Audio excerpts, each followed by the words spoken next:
Most people think it refers to a prophecy in Genesis. I think it is 49.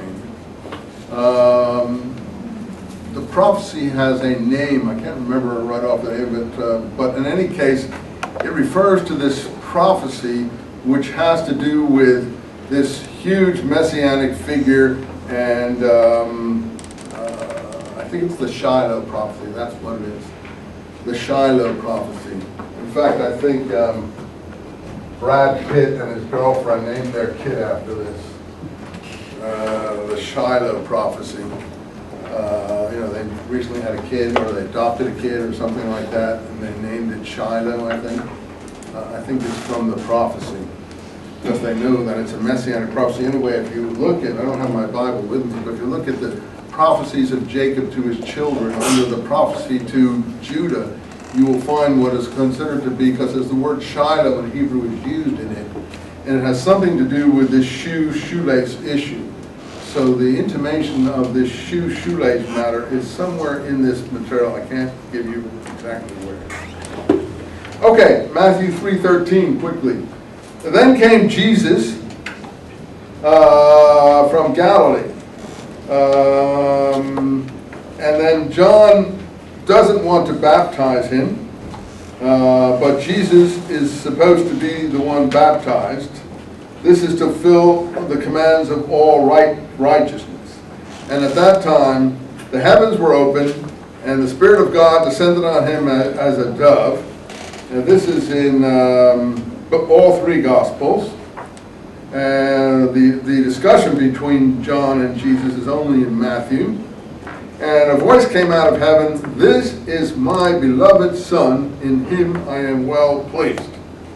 Then Jesus goes off into the wilderness to spend 40 days and 40 nights. And we'll discuss that after the exam. But let's just finish quickly before we go to the exam and what's going to be on the exam about this. This is my beloved Son, in him I am well pleased.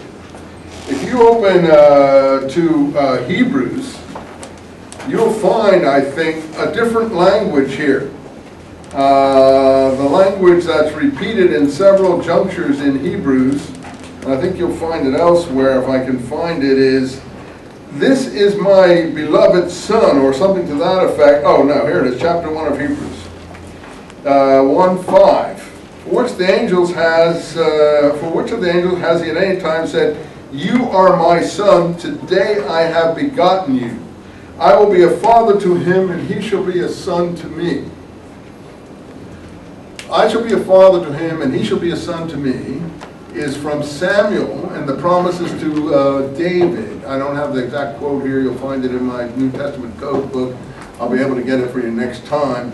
But the point there is that there is a document at Qumran called the Florilegium, which is a Florilegium, which is a name of the Florilegium by one of the scholars, John Allegra.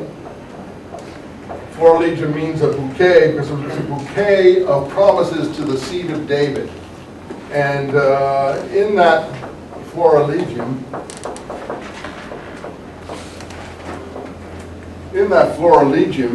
is this, you are my son today, and I shall be I shall be a father to him, he shall be a son to me, where you get the son of God ideology, even in the Dead Sea Scrolls, coming to David.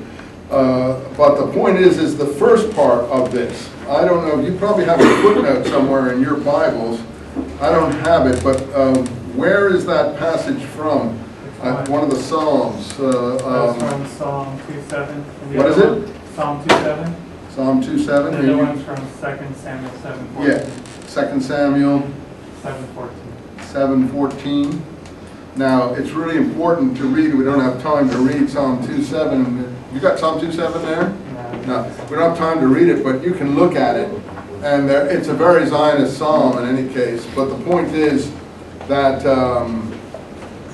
Hebrews repeats that elsewhere once more. I don't know if you can pick it out, but he repeats it a second time. In chapter 4. Hey, good. Oh, that's my man. Good. 5:5. 5 what? 5:5. very 5:5. And he said in another psalm, you are a priest forever. Oh, this is the Melchizedek one, I guess. Anyway, there it's 5:5. You are my son today. Today I have begotten you.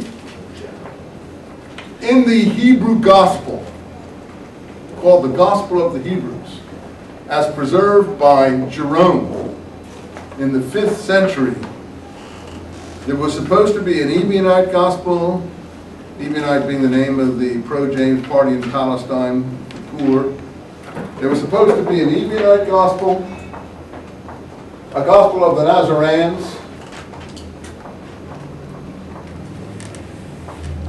and a Hebrew gospel